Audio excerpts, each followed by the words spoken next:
Muy buenas noches, hoy es 15 de mayo, feliz día a todos los maestros de México. Soy Memo Flores e iniciamos Noticias a Tiempo. Ayer, el Servicio de Control de Inmigración y Aduanas de los Estados Unidos, ICE, anunció el desmantelamiento de 3 laboratorios clandestinos de drogas en Sinaloa. Según su publicación en su cuenta oficial de X, el operativo fue realizado por autoridades mexicanas certificadas por ellos mismos, por ICE. En la publicación de ICE detalló que participaron la Fiscalía General de la República, la Agencia de Investigación Criminal, la Secretaría de Defensa de la Defensa Nacional y la Secretaría de la Marina. También destacaron que el objetivo fue frenar el tráfico de drogas hacia Estados Unidos y rastrear precursores químicos que dicen vienen de China. Hoy por la mañana, durante la conferencia mañanera, Claudia Sheinbaum desmintió que agentes estadounidenses hayan participado en operativos en territorios mexicanos. Afirmó que las imágenes difundidas por la Embajada de Estados Unidos son falsas y anunció una investigación sobre su origen. No participan ni coordinando ni elementos de alguna agencia en algún operativo en nuestro territorio. Entonces, esa fotografía, se está viendo de dónde salió esa fotografía. Primero, si hay elementos de otro país o de Estados Unidos, de alguna agencia. Y segundo, esa fotografía a qué corresponde. Pero no es una fotografía que corresponda.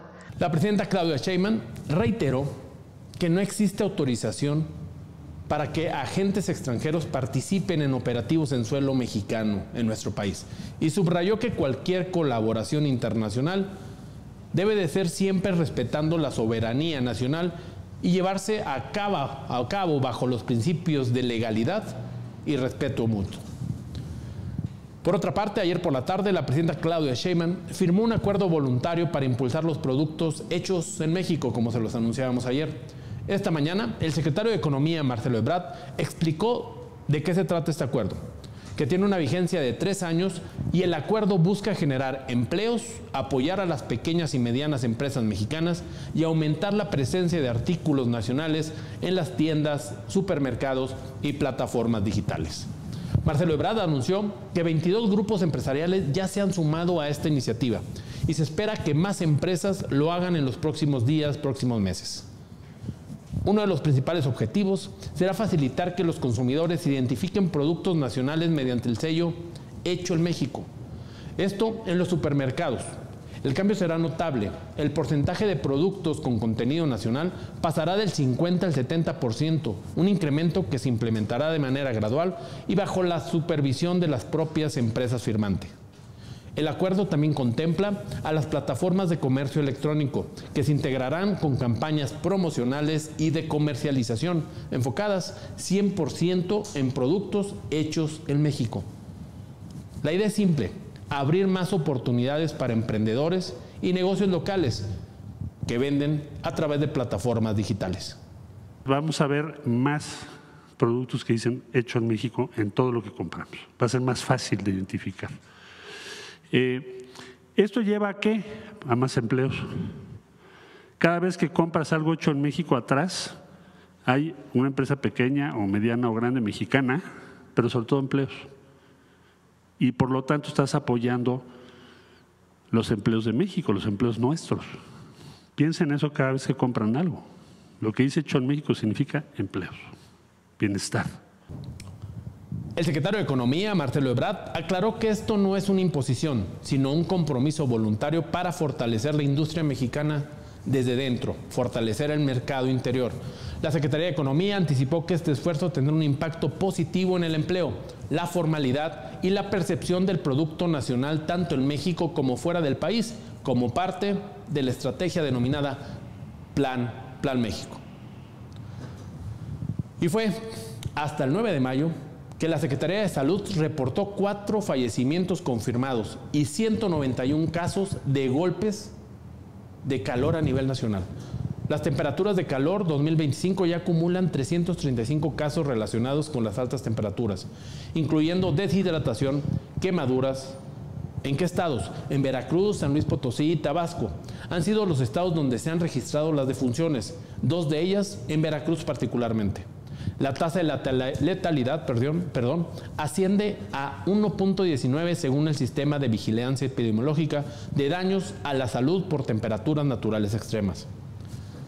De acuerdo al Servicio Meteorológico Nacional, una circulación anticiclónica en niveles medios de la atmósfera, sumada a la baja contención de humedad, mantiene una ola de calor sofocante en gran parte de México.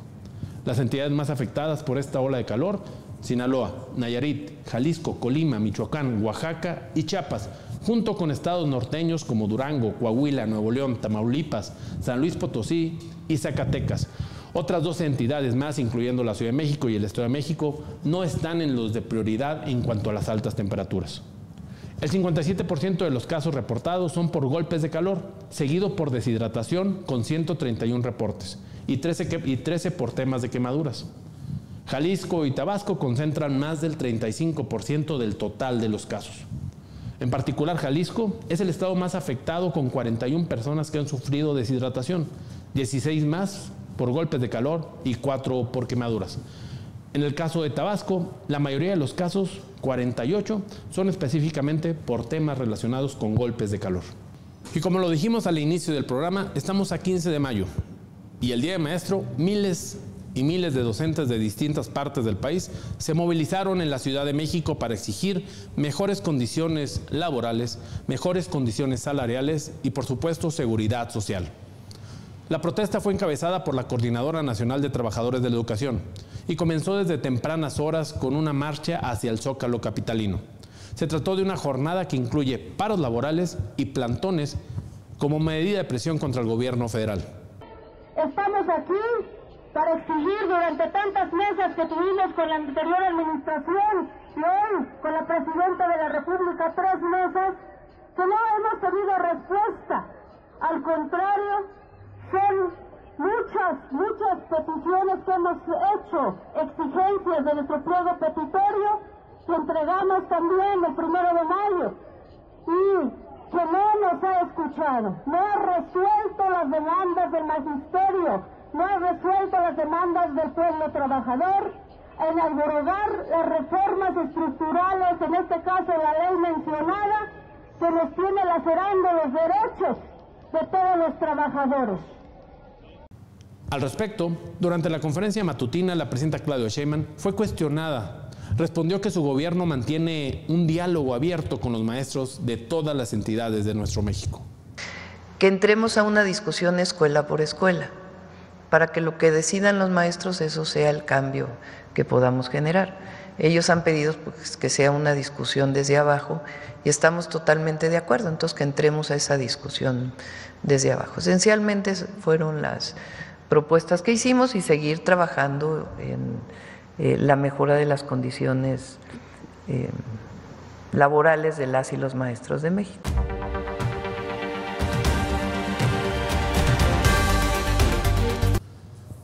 César Mario Gutiérrez Priego. Ya me siento como cuando estábamos en la primaria, candidato, que te daban un número para que pasaras lista. Tú eres el número 49. ¿Cómo estás? Bienvenido aquí a Coahuila. Muy bien, un placer estar aquí con ustedes. ¿Qué tal te trata esta tierra que conoces? Sí, la verdad es que me han tratado muy bien. La gente, me gusta mucho convivir con la gente del norte porque son muy directos, ¿no? Entonces, en lugar de llegar y decirme, hola candidato, ¿cómo estás? Tú eres mi gallo, cabrón, no te dejes, venga para adelante. Y la verdad es que muy bien, muy bien. ¿Cómo te has sentido en esta nueva faceta como candidato? Dejando de lado un poquito tu papel como abogado. Ahora eres candidato más que abogado, ¿no? Es correcto. Mira, en lo personal yo les explicaba que para mí esto no es hacer campaña, es salir a conocer a la gente y mostrarme cómo soy. Y obviamente muchísimas personas me dicen, es que usted es a todo dar. Bueno, pues es que realmente esa es mi forma de ser. Yo les decía, pues si yo me crié en los regimientos de caballería, en las unidades habitacionales militares, pues ¿de dónde quieren que uno sea distinto? Lo que pasa es que esto, el traje, pues es una herramienta de trabajo, ¿no? Y tú como abogado, pues obviamente tienes que entender que nosotros venimos de un sistema que fue creado por un ambiente neoliberal, que lo que tú buscas es, o crees, que es que el mejor abogado es el mejor vestido, el que tiene el mejor despacho, y tienes que competir con todos ellos, ¿no? Pero en lo personal me he sentido muy bien, muy bien. ¿Cuántos estados ya recorriste? Creo que vamos en 21 estados con esto. Vas por todos, supongo, ¿no? La intención es esa, a ver si nos da el tiempo de poder llegar a los 32. ¿Y la seguridad? Está complicado y obviamente más por los acontecimientos más recientes, ¿no? Sí ha habido algunas amenazas por ahí, pero pues obviamente yo tengo mi poder superior, que es Dios, y ese es el que me cuida hasta ahorita. Muy bien, si me permites, vamos con algunas de tus propuestas. Mencionas utilizar herramientas tecnológicas para agilizar procesos.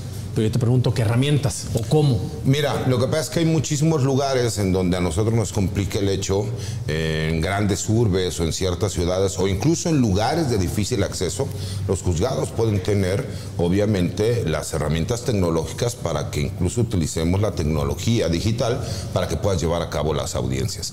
No es forzoso el que te tengas que encontrar presente en una audiencia o incluso también las notificaciones que se pueden hacer de esa forma, porque cuántas veces no se le notifica a la gente o no tienen conocimiento ni siquiera que hay un procedimiento en su contra, ¿no? Creo que podemos utilizarlo para simplificarlo, pero incluso para apoyar también a las personas. Mencionas también en una de tus propuestas transparentar y rendición de cuentas. La pregunta es, ¿cómo? Mira, hay que hacerlo público, cada vez más público. ¿Cómo transparentas? Mucha gente dice, bueno, pero es que hay resoluciones a lo mejor de interés público que no se pueden conocer a las partes. Es que no necesitas hablar de datos sensibles o personales, pero hay datos que son de interés nacional y que nos gustaría saber. Pongamos un ejemplo rápido, ¿no? Hay un multimillonario que se le acusa de no pagar impuestos y todos no sabemos exactamente por qué no ha pagado impuestos. La autoridad dice que él los debe y no los ha querido pagar, y él dice que no los debe y que cambiaron la ley para perjudicarlo. ¿Por qué no saber en cuanto a la resolución que se va a emitir por qué sí tiene que pagar o por qué no tiene que pagar? Que sean directos, que sean transparentes, que hablen las cosas como son y no nada más llegar a reuniones a lo escondido, con el cochupo, con la tranza, o esconder expedientes abajo de un escritorio. Tenemos la necesidad y tiene la obligación la Suprema Corte y nosotros como ciudadanos de conocer qué pasa y qué es lo que están haciendo para emitir una resolución o para no emitirla. No hay que hacerlo público, cada vez más público. Oye, candidato, bajo las reglas del sistema o del Poder Judicial anterior, ¿hubieras podido ser candidato a ministro o llegar a ser ministro? Nunca, no hubiera tenido yo esa posibilidad. En primer lugar, yo nunca estuve ligado a la política.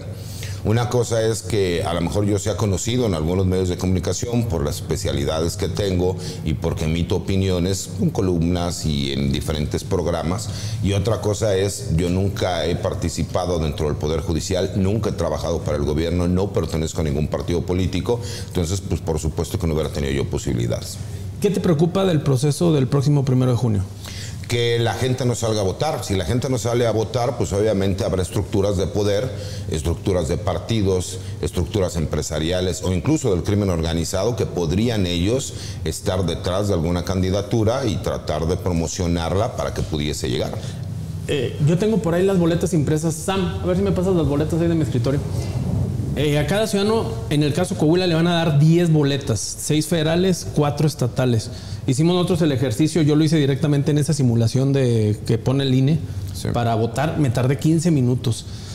¿Qué recomendación le puedes dar a los diputados bajo este panorama tan técnico, gris, que en este proceso electoral yo creo que es el más complicado que se ha vivido en los últimos años? Sí, por supuesto. Mira, se supone que se está autorizando, incluso por medio del Consejo General del INE, ya se autorizó que la gente, después de hacer el análisis de quiénes son los perfiles por los cuales quiera votar, pueda llegar ya con los números en específico, el color de cada una de las boletas y hacer el llenado de las mismas. ¿Esto con qué intención? Pues de agilizar el proceso. Entendiendo también que tiene una complejidad que normalmente no tienen las votaciones en nuestro país. Nosotros estamos acostumbrados a votar por partidos. Si bien es cierto, hay una persona que es la que representa algún partido o alguna coalición, y lo más complicado que nos había tocado es cuando era candidatura común y no había coalición, claro, pues a lo mejor que votaras, ¿no?, por cada uno de los partidos de forma distinta. En este caso tienes que votar por personas. Eso claro que le da una complejidad distinta porque tienes que ver de acuerdo a los perfiles. Por eso se recomienda que tú ya hagas un análisis previo para cuando tú llegues, tú ya tengas los números. Aquí están las boletas, las imprimimos.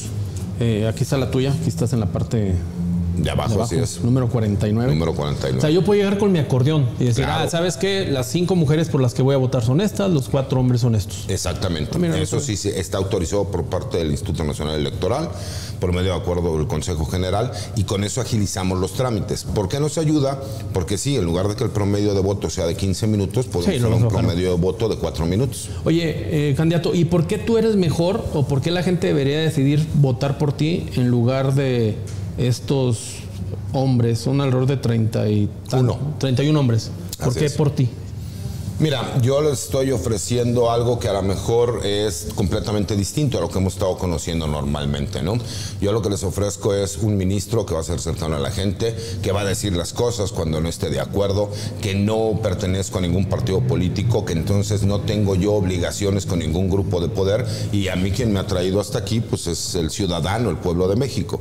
¿Cuál es la diferencia conmigo? Que si yo veo que hay corrupción, que si yo veo que hay acuerdo, yo sí voy a salir y lo voy a decir. Creo que se han dado cuenta que no me tiembla la voz como para llegar y hacer una denuncia de carácter público, y que he sido siempre muy franco y muy claro, ¿no? Nunca he escondido absolutamente nada de mi vida personal y de mi pasado, y lo mismo haría si yo llegara a ser ministro de la Corte. Oye, de los candidatos, de los que más crítico ha sido con el sistema judicial actual eres tú. Pero la pregunta es, ¿qué rescatarías del sistema judicial actual? ¿O todo está mal, o todo está hecho a perder? No todo está mal. Hay que reconocer que incluso hay buenos jueces, hay buenos magistrados, hay buenas ministras y ministros. El problema es la corrupción globalizada que se dio y la que ya es institucionalizada. ¿Cuál es? La que ya ni siquiera la vemos como corrupción, ¿no? Me parece que el tener que pagar por un trámite, desde el momento en que cualquier persona que haya tenido la mala fortuna de caer en un juzgado, desde llegar y decir, oiga, necesito una cita, y que te digan, claro que sí, mire, estoy checando mi agenda y la puede tener el 14 de enero del 2026, oiga, y por economía procesal no habrá forma en que sea antes, haberlo dicho antes, mire, tengo una mañana a las 8 de la mañana, véngase, se trae unos 5,000 pesitos, me lleva a desayunar y vamos y hacemos su notificación. Eso es una realidad que sucede en el día a día. Pero también conocemos que hay algunos jueces, algunos secretarios de acuerdos que sí se toman el tiempo de platicar con la gente. Hablar con magistrados o ministros de la Corte es imposible. Ellos siempre vivieron en una realidad alterna. Que ellos, cuando les dices, oiga, es que hay corrupción, pues ¿cuál corrupción? Pues aquí está todo dar. Pues sí, porque usted no sale de su oficina y no se da cuenta. Me parece que esa falta de cercanía con el ciudadano, de no querer escuchar, porque cuando tú ves un papel no tiene ningún problema porque tú no ubicas quiénes son las personas. Entonces, para la gente no eres César Mario Gutiérrez Priego, eres el 373/2025. Eso es lo que se tiene que cambiar. ¿Qué rescato? Lo único que rescato dentro del Poder Judicial es que todavía existían algunos jueces, magistradas o ministras y ministros que sí eran honorables, que sí hacían su trabajo y que sí buscaban la aplicación de la justicia. Pero la verdad es que el porcentaje más alto eran corruptos e eran indolentes, ¿no? Hablabas, candidato, del tema de la corrupción en el Poder Judicial, y la corrupción es, yo creo que el problema, después de la inseguridad, yo creo que es el problema que más gente de a pie le preocupa en el país. Y mi pregunta es, ¿qué tanta de la corrupción que se vive en el país es a culpa o por culpa del Poder Judicial? Que muchas veces se ha mantenido como un poder aparte, ajeno, porque no estamos cercanos de los ministros, de los magistrados, de los jueces. O sea, nos toca hablar con alguien de ellos y es córrele, nos da miedo, no tenemos confianza. ¿Qué tanta de esta corrupción que se vive en el país tú crees que sea a causa del Poder Judicial? Yo creo que cuando menos el 50%, y te voy a explicar por qué lo veo yo así. Y no es de que se me ocurra, es con datos. El grave problema de la corrupción es la impunidad. Al tú cometer un acto de corrupción y quedar impune, pues obviamente lo que quieres es seguir generando esos actos de corrupción. Nosotros hemos visto que hemos tenido una problemática desde hace más de 30 años de inseguridad en nuestro país, porque no se invirtió en policías locales y estatales, porque las policías federales que teníamos eran una simulación, cuando vimos que un jefe de la policía y un secretario de seguridad estaban corrompidos y que estaban coludidos con un grupo criminal en específico, pues obviamente nos damos cuenta que esto era una simulación. Además, tener una policía federal con una fuerza de reacción de menos de 25,000 elementos, cuando hoy tenemos una Guardia Nacional de más de 130,000, pues sí hay una gran diferencia. Cuando nosotros vemos que por fin, cuando empezamos a trabajar, empieza a haber resultados, empieza a haber detenciones, Porque si algo ha tenido el Poder Judicial es que ha sabido ser perverso. Siempre se justifica diciendo, todos hemos visto los videos, una persona o un grupo de personas salen, utilizan armas largas, atacan a una persona, la roban, la asaltan, la privan de la vida, etc. Y los vemos que los detienen, que decimos, babo, por fin se va a acabar con la impunidad, ¿no? Una persona comete un delito y no va a quedar impune. Pero a los días nos enteramos que los dejaron en libertad. ¿Y qué es lo que nos dice el Poder Judicial? Ustedes son unos ignorantes, ustedes no saben. Esto puede ser injusto, pero es legal. Y cuando tú analizas a qué se refieren, no van al fondo de las cosas, sino a la forma. ¿Qué significa? Es que resulta que los policías cuando lo detuvieron no le dieron sus derechos. Es que resulta que los policías utilizaron exceso en el uso de la fuerza. Es que resulta que el Ministerio Público no presentó los datos o medios de prueba de acuerdo a la forma legal que corresponde. Por lo mismo no los podemos tomar en consideración y los tuvimos que dejar en libertad. Eso genera que el 50%, y es un dato que lo pueden verificar, cada que tú ves que un jefe de plaza o un jefe regional es detenido y puesto en libertad, posteriormente viene un movimiento agresivo en contra de las fuerzas, tanto municipales, estatales como federales. Hay una reacción, ¿no? Y esa reacción es lógica. ¿Qué es lo que pasa? Pues esos actos lo que generan es mayor violencia y entonces la sociedad vuelve a sufrir, derivado de que única y exclusivamente el 2% de todos los delitos que se realizan en este país terminan en una sentencia condenatoria. Pero además es porque el sistema se hizo de tal forma en que la gente no le gusta ir a denunciar. Cuando a ti no te gusta ir a denunciar porque desde que llegas te revictimizan, y cuando por fin llegas a un juzgado, que el juzgador te diga, oye, es que lamentablemente, aunque es injusto, es legal, pues significa que la ley está mal y la aplicación de la ley está mal. Oye, ese dato del 2% lo traigo mucho porque la encuesta nacional de victimización y percepción de la seguridad, de donde sale ese 2%, arroja que son muy pocas, menos del 10 de cada 100 casos de delincuencia que se denuncian, y 2% son los que se abre una carpeta de investigación. Y luego los jueces y los ministros y los magistrados las llevan entre las patas cuando el problema real de la percepción de inseguridad o de falta de justicia son los ministerios públicos, las fiscalías. El problema es cómo tú, desde la Suprema Corte, allá en Pino Suárez, van a poder trabajar con los ministerios públicos. Tú lo sabes y sí lo conoces este tema porque tú sí litigas. Es correcto. Sí. ¿Cómo relacionar esta percepción del no tengo justicia por culpa de los jueces cuando no está ahí? El problema está en los MPs, en las fiscalías, y ahí tú no tienes grado de trabajo, ¿sí?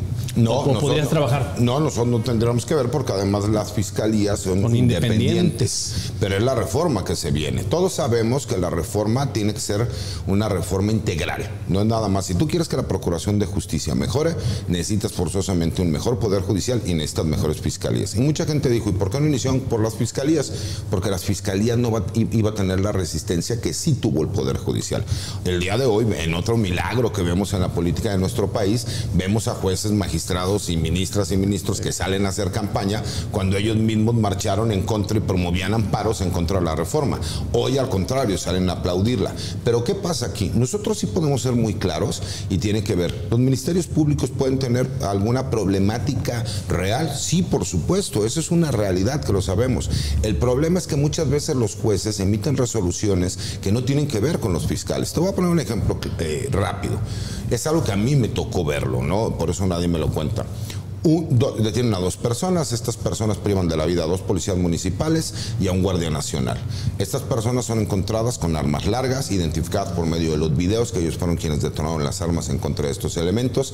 Se les encuentran explosivos, se les encuentran drones, se les encuentra C4, además de que la residencia era contraria al estado, estamos hablando de Tabasco, en donde sucedieron los hechos, no tienen residencia en el lugar ni arraigo, y aún así el Ministerio Público solicita que se conceda, que lleven el proceso por parte de prisión preventiva justificada, ¿no? Y el juez dice que no, que él considera que no es necesario una medida tan lesiva que les dé la oportunidad de que ellos puedan llevar su proceso en libertad. Pobres palomitas. Nunca regresaron a ser procesados, obviamente. Y eso nos demuestra que todos aquellos que hablan, es que la libertad de jurisdicción permite una resolución por parte del juez. Con todo respeto, cuando una persona de a pie, el ciudadano normal, emite, nunca le van a emitir una resolución de ese estilo para vincularlo a proceso, porque a él sí hubieran concedido la prisión preventiva justificada. Ese es el problema que nosotros vemos cuando siempre se quiere justificar diciendo que es culpa de los ministerios públicos. Claro que ellos tienen un grado de culpa y tienen un grado de corrupción impresionante, pero el problema se da cuando ya por fin llegan a los juzgados. Incluso del mismo 2% que hablamos, la realidad es que solamente se denuncia el 50% de ese tipo de delitos, lo que en realidad nos demuestra que solamente el 1% de los delitos que se cometen en el país terminan en sentencia. Es la poca confianza, ¿no?, que tenemos ahí en el Poder Judicial. Era necesaria esta reforma. Sí, por supuesto. Algo que se te ha criticado a ti, ahorita hablamos de las bondades que tenemos o que se tiene tu candidatura al conocer la parte como litigante, como defensor, pero lo que se te puede criticar es que no tienes experiencia como juzgador. Es correcto. ¿Cómo atiendes esta crítica? Me parece que el decir que solamente los juzgadores son los que conocen cómo se desarrolla el Poder Judicial están equivocados, porque para que el Poder Judicial exista como tal, pues necesitan haber partes. Y el abogado defensor es una de esas partes importantes. Yo no podré conocer a lo mejor el formalismo de lo que ellos quieren manejar en cuanto a emitir una resolución, pero conozco las leyes igual o incluso mejor que ellos, pero conozco aparte lo más importante que sucede, lo que sufren las partes, porque nadie se pone a ver qué es lo que sufre la persona que está detenida de forma injusta, nadie se pone a ver lo que sufre la familia, la extorsión que vive la persona cuando ingresa a un penal, porque en este país todos los penales, en la cárcel, el hotel más caro del mundo. Todos tienen que pagar para no ser agredidos, para no ser criminalizados, etcétera. Y las familias con pocos recursos, con una problemática real, tienen que conseguir recursos para un abogado, para que su familiar no tenga ningún problema al interior. Obviamente las críticas que hay por parte de la sociedad o incluso de medios de comunicación, etcétera, etcétera, etcétera.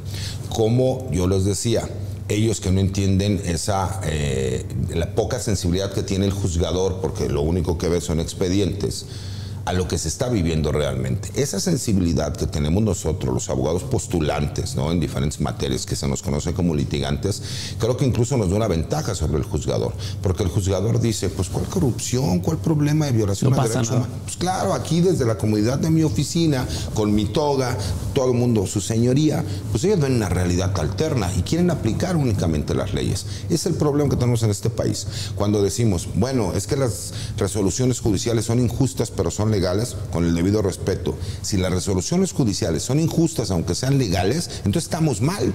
Desde ahí está mal, y está mal el sistema.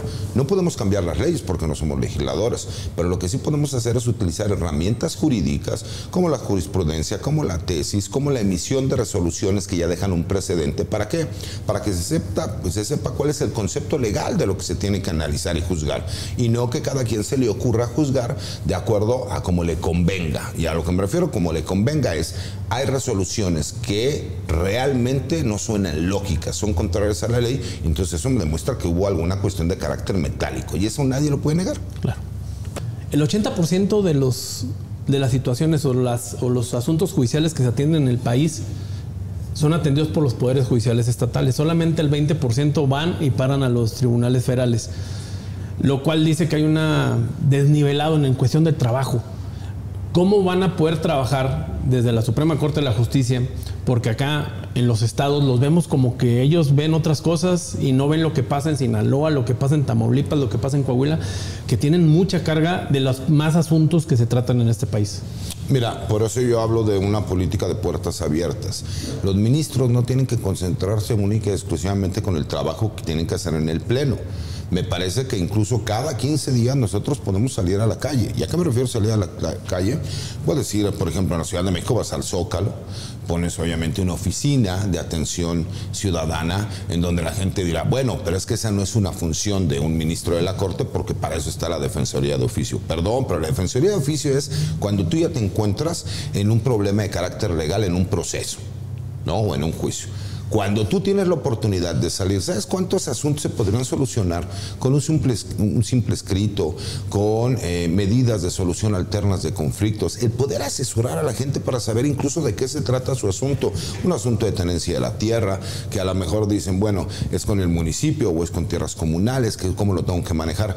Pero no solo quedarnos ahí, ir a las plazas de armas de los diferentes estados de la República. Cada 15 días te da la posibilidad perfectamente para que tú en un año puedas ver. Y los ministros nunca salen, ¿verdad? Nunca ahorita que tocas el tema, yo no los veo nunca visitando estados. Los ministros en su mayoría son unas vedettes. Esa es una realidad. Sí, es una alcurnia. Claro, están con su toga, les gusta hablar en latín, muy bonito, pero a ellos les gusta llegar a acuerdos de carácter político. ¿A poco no valdría la pena que una persona que realmente ha vivido injusticias en su vida pudiera llegar y ser cercano realmente al ciudadano, al pueblo? Llegar a decir, ¿cuál es el problema real que usted tiene? Porque todo el mundo habla de las comunidades indígenas, de los derechos de las comunidades, pero ¿en qué es lo que estás haciendo? Porque en el discurso es muy fácil decirlo. Yo por eso he hecho este tipo de campaña. Incluso yo no voy a grandes eventos porque lo que me interesa es conocer la problemática real de ciertas regiones y lugares del país en donde están los verdaderos problemas. Porque yo te aseguro que en una manifestación o en un evento con 500 o 1000 personas que todos me gritan ministro y me aplauden, pues sí, para el ego va a ser importante. Pero ¿qué me voy a quedar yo de la problemática real? Nada. Interesante. Oye, ya para terminar la entrevista y dejarte seguir con tu agenda, que bastante tienes el día de hoy, vamos por unos tacos ahorita. Te doy 18 temas y me contestas rápidamente lo que más quieras. Perfecto. Sistema judicial mexicano. Corrupto. Lilia Ester Priego Ruiz. Mi madre. Ernesto Zedillo Ponce de León. Narcopresidente. Reforma al Poder Judicial Federal. Necesaria. Jesús Gutiérrez Rebollo. Mi padre. Amado Carrillo Fuentes, el Señor de los Cielos. Narcotraficante. Andrés Manuel López Obrador. El mejor presidente de la historia. César Mario Gutiérrez Priego. Candidato a ministro de la Suprema Corte. Muy bien. Muchas gracias por visitarnos aquí en Coahuila. Al contrario, un placer estar aquí con ustedes y un saludo a todas las personas que nos ven y nos escuchan. Que te vaya bien. Igualmente, gracias. Vámonos.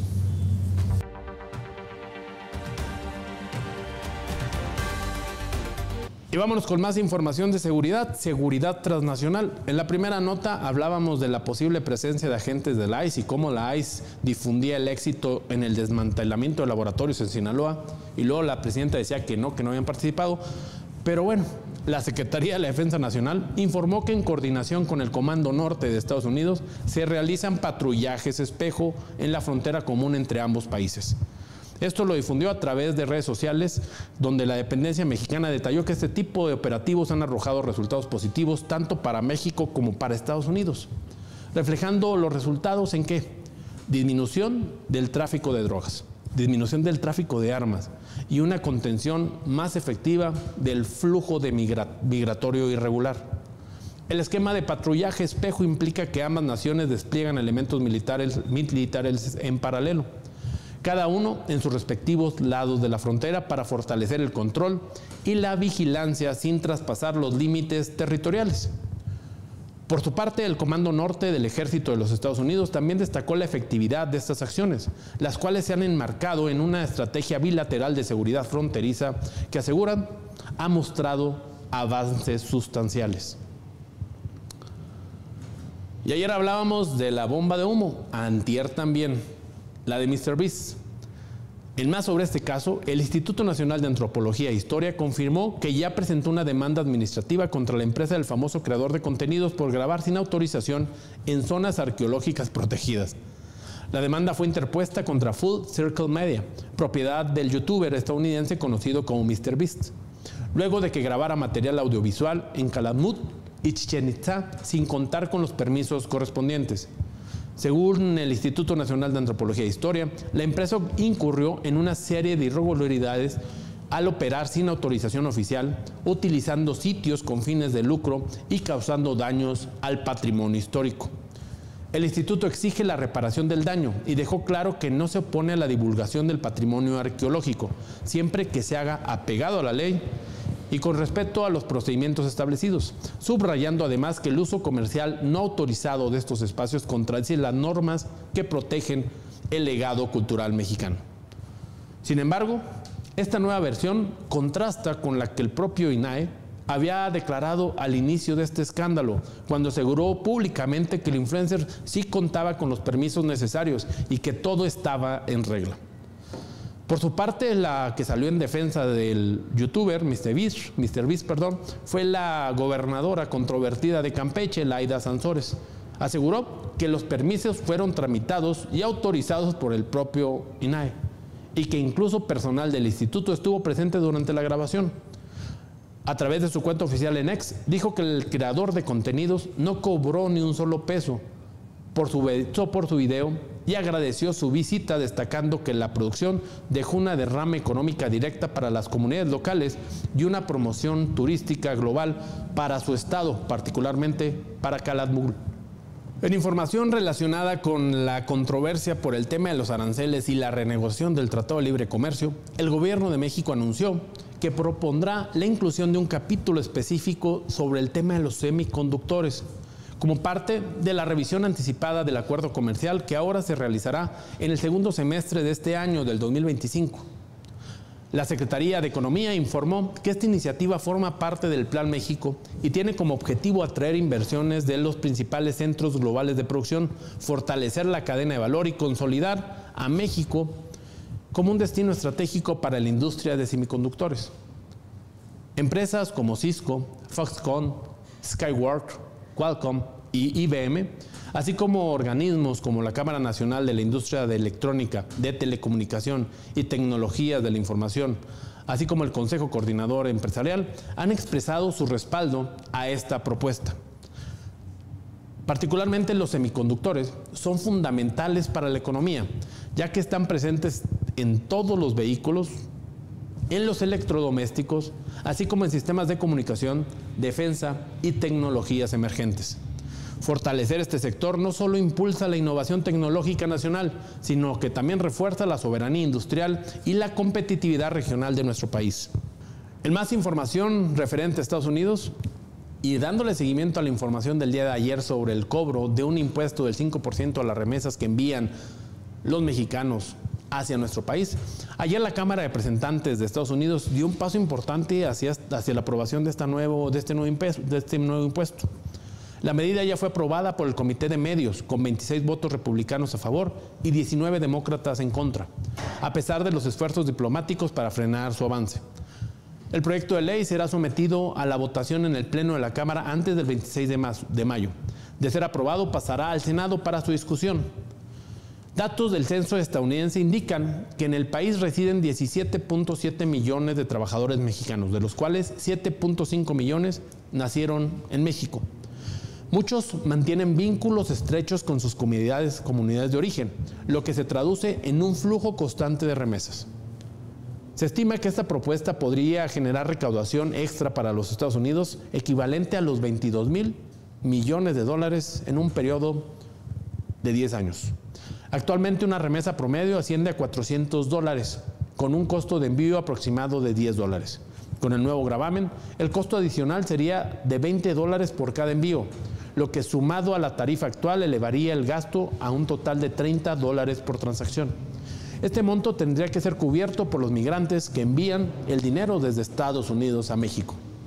Lo preocupante es ver si los migrantes mexicanos que envían recursos hacia nuestro país cubren este impuesto o buscan maneras ilegales de mandar el dinero hacia su territorio. Y vámonos con más información. En respuesta a estas amenazas, la Comisión Permanente del Congreso acordó conformar un grupo plural de senadores y senadoras que viajarán a Estados Unidos con la misión de dialogar con congresistas norteamericanos y fijar una posición oficial del Estado mexicano en contra del impuesto del 5% a las remesas. Esta propuesta fue analizada y creada por Adán Augusto López, presidente de la Junta de Coordinación Política del Senado. El planteamiento fue respaldado por los coordinadores parlamentarios de las diferentes fracciones políticas. La delegación legislativa busca entregar un documento técnico y político ante la Cámara de Representantes de Estados Unidos, donde se detalla el porqué del rechazo a esta medida. No solo por sus implicaciones económicas, sino porque representa términos o agresiones directas a temas humanitarios y de derechos humanos. La Secretaría de Relaciones Exteriores, el embajador de México en los Estados Unidos, está hablando con los legisladores, se están dando todos los argumentos. No solamente afecta a México. El primer país que recibe remesas es la India, desde Estados Unidos. Afecta también a muchos otros países y muchos otros países de América Latina. Entonces también estamos hablando con la representación de esos países en los Estados Unidos para poder pues presentar ante los congresistas pues que es una medida que es inaceptable. Y vámonos ahora con información de la conflagración que se está viviendo entre Rusia y Ucrania. El presidente ucraniano Volodymyr Zelensky calificó de farsa el nivel de la delegación rusa enviada a Turquía para sostener negociaciones directas de paz. A su llegada a Ankara, este jueves el mandatario expresó su frustración ante la ausencia del presidente ruso Vladimir Putin, quien había propuesto el encuentro, pero no acudió, no llegó. Zelensky subrayó que su presencia en Turquía demuestra la voluntad de Ucrania de alcanzar una paz duradera, pero cuestionó la seriedad del Kremlin al señalar que su delegación carece de figuras con capacidad para una real decisión. Бутафорський рівень. Ми подумаємо, що будемо робити, які будуть наші кроки після розмови з президентом Ердоганом. Я думаю, у нас буде кілька годин для важливої розмови, дуже важливих рішень. Ми повинні розуміти, що за рівень російської делегації, який у них мандат, чи спроможні вони хоч щось самі приймати. Тому що нам всім відомо, хто в Росії приймає рішення. La delegación rusa, encabezada por un asesor cultural y acompañada por el viceministro de Exteriores y Defensa, fue considerada por Kyiv como insuficiente.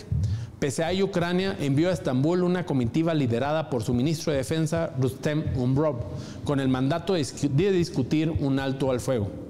El presidente estadounidense Donald Trump, por su parte, intervino asegurando que no habrá avances reales hasta que el propio Putin se reúna personalmente con Vladimir Zelensky. I actually said, why would he go if I'm not going? Because I wasn't going to go. I wasn't planning to go. I would go, but I wasn't planning to go. And I said, I don't think he's going to go if I don't go. And that turned out to be right. But we have people there. You know, if something happened, I'd go on Friday if it was appropriate. Vámonos con información hasta el Vaticano. El Papa León XIV ha hecho sus primeros nombramientos episcopales desde que asumió el pontificado. El pontífice designó a Miguel Ángel Contreras como nuevo obispo auxiliar de la diócesis de Callao, en Perú, una elección significativa. León XIV fue misionero en ese país y obispo de Chiclayo, antes de regresar a Roma, o ir a Roma, mejor dicho, en el 2023. Por otra parte, hay que recordar que León XIV, si bien es norteamericano-estadounidense, tiene nacionalidad peruana por elección. Su primera decisión oficial como papa es entonces una señal de cercanía con América Latina. Y cerramos este programa con información un poco más ligera. Ed Sheeran tomó por sorpresa a sus fans mexicanos con un concierto acústico en el icónico Salón Tenampa en la Plaza de Garibaldi. El evento, realizado la tarde del miércoles, formó parte de la promoción de su nuevo álbum Play. Un grupo selecto de aproximadamente 30 seguidores, elegidos a través de la plataforma Spotify, presuntamente por ser los oyentes más activos del artista en la capital, recibieron la invitación apenas un día antes. Al evento también asistieron unos 20 medios de comunicación. Los participantes y los asistentes fueron recibidos con un pequeño ensamble de músicos que formaban un círculo en el centro del salón. Minutos después, sin previo aviso y solo con su guitarra, Ed Sheeran apareció sin micrófono y rodeado de sus fans. Con esta información despedimos el programa de hoy. No dejen de seguirnos a través de todas las plataformas de atiempo.tv, en punto a las 8 de la mañana a tiempo matutino, a la 1 de la tarde a tiempo central, y durante todo el día los diferentes programas de entretenimiento. Nos vemos el día de mañana y reiterarles a los maestros de México que tengan o hayan pasado un excelente día.